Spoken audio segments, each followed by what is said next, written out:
दरोगा जी, ए दरोगा जी, अरे क्या है?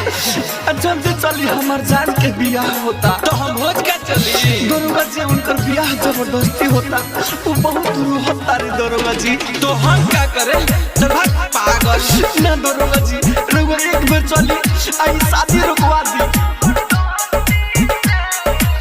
उनका से दूर होके एको पल जी, अब जी जिंदगी भर जुदा भले हमरा उसी अब जी।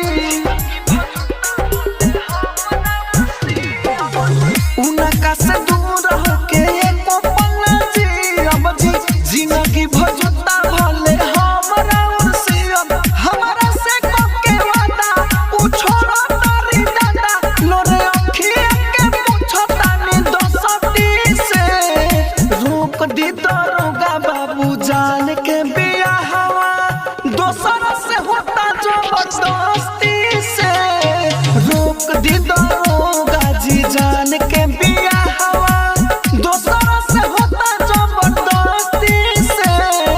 रोक दी दरोगा बाबू जान के बियाहवा।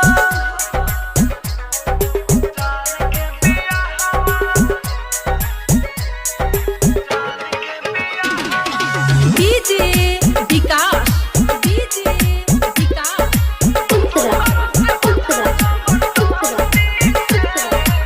प्यार कब कोइले होके सुनी रहूं, दिल के दर्दिया बुझाई।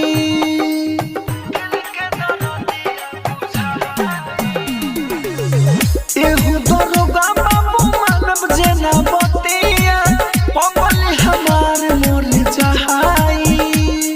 अब कोनी जमी देरी, चली ना एको बेरी, काहे पूरा से बैठल बानी मस्ती से। रोक दी दरोगा बाबू जान के बियाहवा, दोसर से होता जबरदस्ती से। रोक दी दरोगा जी जान के बियाहवा, दोसर से होता जबरदस्ती से। रोक दी दरोगा जी जान के बियाहवा।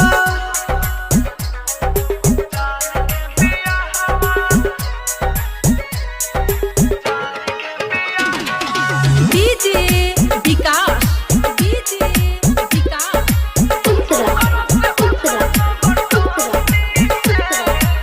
कृष्णा बसंत मनोज राहुल राजा धानी, खोइले बा बहुत पिटाई।